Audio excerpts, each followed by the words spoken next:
Lotus d'acier, l'art de la résilience et du bien-être en toutes circonstances. Bonjour à toutes et à tous, vous écoutez un podcast sur la résilience et le bien-être mental, sur la manière d'en faire un état habituel, naturel. Mais aujourd'hui, nous allons parler d'évolution, des organismes unicellulaires, de milliards d'années d'histoire de la vie et de l'origine de l'esprit. Pourquoi est-il pertinent de parler de cela dans un podcast consacré au bien-être ? Parce qu'il existe un principe d'une importance capitale, qu'il est utile de connaître pour chacun d'entre nous. Un principe biologique qui se trouve à la base de notre comportement. Le comprendre permet de prendre de meilleures décisions dans les situations difficiles, de préserver sa stabilité intérieure et de rester en état de bien-être, même lorsque le monde devient instable. Aujourd'hui, le monde et ses règles changent à une vitesse vertigineuse. Jour après jour, nous entendons les conseils de psychologues, de coachs et de divers gourous expliquant comment transformer l'anxiété chronique en super-pouvoir, renforcer l'estime de soi ou poser des limites face aux personnes toxiques. Mais bien souvent, cela ne fonctionne pas. Parce que l'être humain n'est pas une construction théorique issue de la psychologie. L'être humain est le résultat d'une longue évolution biologique. Et si nous voulons préserver notre bien-être dans un monde imprévisible et changeant, il est essentiel de comprendre comment et pourquoi l'esprit humain est apparu, et quelle est la fonction fondamentale qu'il était destiné à remplir. Pour cela, nous devons remonter très loin dans le passé, à une époque où l'esprit n'existait pas encore, mais où la logique de son apparition future était déjà en place. Que savons-nous de l'origine de la vie sur Terre ?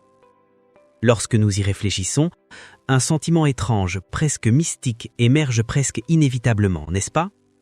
Imaginez une planète vide, ni animaux, ni oiseaux, ni plantes, ni insectes. Seulement des plaines froides, des roches et des millions d'années d'immobilité. Rien ne laisse présager que quelque chose de chaud, de mobile et de vivant puisse un jour apparaître ici. Et pourtant, à l'encontre de toute l'inertie de la matière inanimée, la vie surgit au milieu de ce désert nu. Comment est-ce seulement possible ? La science moderne considère que la vie est apparue grâce à une longue évolution chimique. Ses protagonistes, l'énergie solaire, l'eau tiède et les minéraux. Son intrigue repose sur un nombre infini de tentatives apparemment aléatoires, de molécules cherchant à s'assembler en chaînes stables. Mais étaient-elles vraiment aléatoires ? Et si ces tentatives étaient guidées par une force inexprimable, inflexible, une volonté de vivre ? N'est-ce pas fascinant ? Pendant des centaines de millions d'années, des simples molécules, carbone, hydrogène, oxygène, azote, ont persévéré sans relâche, tentant de dépasser les lois rigides de la chimie inorganique pour créer de nouvelles liaisons. Elles ont défié la matière inerte et sont entrées en conflit avec une propriété fondamentale de l'univers, la tendance à la désagrégation, à l'entropie. Et un jour, elles ont réussi.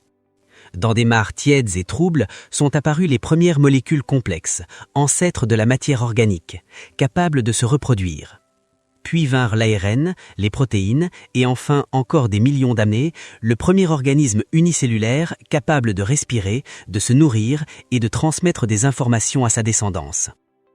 Ce qui frappe ici est l'irréversibilité du processus. Cette obstination du développement force l'admiration. Nous ne savons pas encore précisément quelle est cette force, mais nous en percevons toutes les manifestations. L'instinct de survie, le désir de se reproduire, la curiosité, la créativité, l'amour. Cette force vit en chacun d'entre nous. Les anciens Indiens en parlaient déjà dans leurs traités philosophiques et spirituels, bien avant l'avènement de la science. Ils l'appelaient prana, l'énergie vitale qui imprègne tout le vivant. Invisible, elle pousse les êtres à s'accrocher à la vie et à lutter, même lorsque toute chance semble perdue. Car elle est inflexible. C'est cette force anti-anthropique qui a défié la matière inerte et donné naissance à la vie. Les premières formes de vie sur notre planète furent les prokaryotes. Ces organismes unicellulaires, dépourvus même de noyaux, ont maîtrisé la photosynthèse et utilisé l'énergie solaire. Ils respiraient du dioxyde de carbone et se nourrissaient d'ammoniac, d'hydrogène et de soufre. À cette époque, la surface de la Terre était largement couverte de ces substances. Les prokaryotes, peu exigeants, adoraient ce menu et n'en manquaient jamais. Les mares tièdes et troubles chauffées par le soleil constituaient donc leur véritable zone de confort.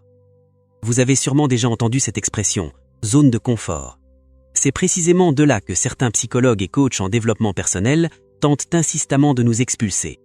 Selon eux, le confort empêche de se développer. Pour atteindre ces objectifs, il faudrait nécessairement traverser des épreuves. Il y a peut-être là une part de vérité, mais quelque chose leur échappe. En réalité, ce qui nous fait évoluer et nous rend plus heureux, ce n'est pas l'absence de confort, mais la capacité à construire un confort de meilleure qualité. Et la biologie nous en donne une démonstration limpide.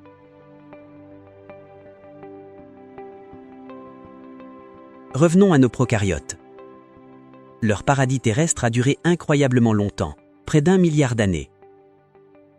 Pendant tout ce temps, ces petites formes de vie joyeuses consommaient paisiblement leurs substances chimiques favorites, sans guerre ni crise, se multipliant sans cesse et recouvrant la planète d'un fin manteau verdissant. Puis survint l'apocalypse. Incapables d'anticiper les conséquences écologiques de leurs propres activités, les prokaryotes ont progressivement pollué leur environnement avec un déchet de leur métabolisme, l'oxygène. Pour la majorité d'entre eux, il s'est révélé toxique, entraînant une extinction massive. Les scientifiques appellent cela la grande catastrophe de l'oxygène. Que s'est-il passé ensuite ? La vie aurait très bien pu disparaître à ce moment-là, si ce n'était pour le miracle de l'évolution. Cette même volonté de vivre, le prana des anciens, s'est accroché avec encore plus de force à toute possibilité de poursuivre sa lutte héroïque contre l'entropie. Lorsque les ressources familières se sont épuisées, que l'environnement est devenu saturé d'oxygène et hostile, certains organismes ont réussi à s'adapter grâce aux mutations. Mieux encore, ils ont découvert un confort plus avancé, la capacité d'exploiter une source d'énergie extrêmement efficace, l'oxygène. Cela les a rendus plus forts, plus adaptables. Depuis lors, presque toute la flore et la faune, nous y compris, respirent de l'oxygène. Ainsi, l'évolution n'a jamais exigé de sortir de la zone de confort. Elle nous a appris à la reconstruire chaque fois que l'ancienne devenait impossible. Le confort n'est pas un caprice, c'est une nécessité. La vie n'aurait jamais pu apparaître au sommet d'une montagne glacée battue par les vents. Elle a choisi un lieu chaud, accueillant. Ce simple fait réfute l'idéologie moderne de la croissance par la souffrance. Il n'est pas nécessaire de quitter la zone de confort. Il n'est pas nécessaire de sacrifier le bien-être. Le bien-être est une fonction biologique ancienne, une composante essentielle du mécanisme d'adaptation forgé par la survie. C'est notre motivation intrinsèque et notre récompense pour un comportement biologiquement sensé. Nous avons tous besoin de bien-être, aussi régulièrement que de nourriture. Et c'est précisément de ce dont il faut se souvenir lorsque la vie se complique et nous réserve des surprises désagréables, aussi menaçantes qu'elles puissent paraître. Si l'environnement ne convient plus, il faut soit le modifier, soit se transformer soi-même pour qu'il redevienne compatible. C'est la formule profonde de toute l'évolution humaine. Nous arrivons alors à la question suivante. Comment l'esprit est-il apparu ? Certains chercheurs estiment que les premières formes d'activité mentale sont apparues avec le cerveau des insectes. Oui, leur cerveau est minuscule. Il régule la vision, la respiration, la digestion, mais pas seulement. Il est aussi porteur d'une forme d'intelligence. Vous semble cela impossible ? Pourtant, de nombreux insectes montrent des capacités étonnantes.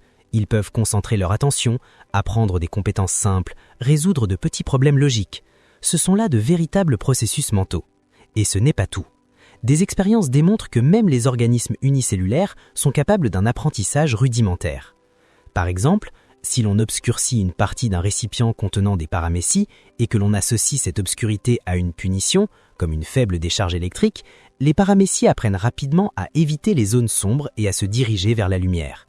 Ce comportement persiste même après la disparition de la punition, ce qui signifie qu'elles possèdent une mémoire à court terme et sont capables d'apprentissage associatif. Autrement dit, les bases de l'intelligence sont déjà là. Cela nous conduit à une conclusion essentielle.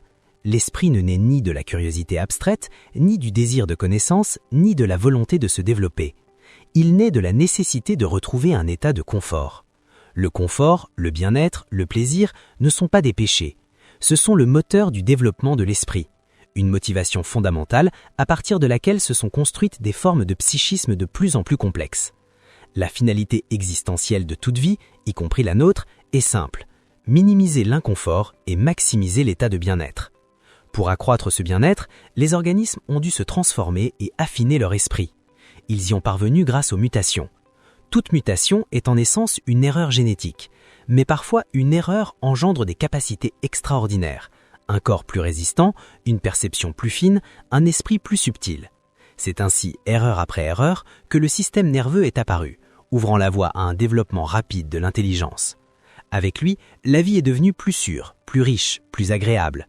Oui, plus agréable. Mais qu'est-ce que le plaisir ? Comment un être vivant distingue-t-il ce qui est simplement acceptable de ce qui est meilleur ? Pour cela, des mécanismes spécifiques sont émergés dans le corps et l'esprit. Les animaux ont appris à ressentir le plaisir.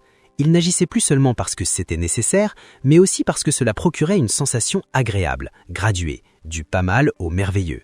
C'est ainsi que l'organisme a appris à se motiver lui-même. Ce mécanisme repose sur la dopamine, un neurotransmetteur libéré lors d'expériences positives, puis même à leur simple anticipation. Le plaisir n'est ni une faiblesse ni un vice, c'est un mécanisme d'apprentissage évolutif.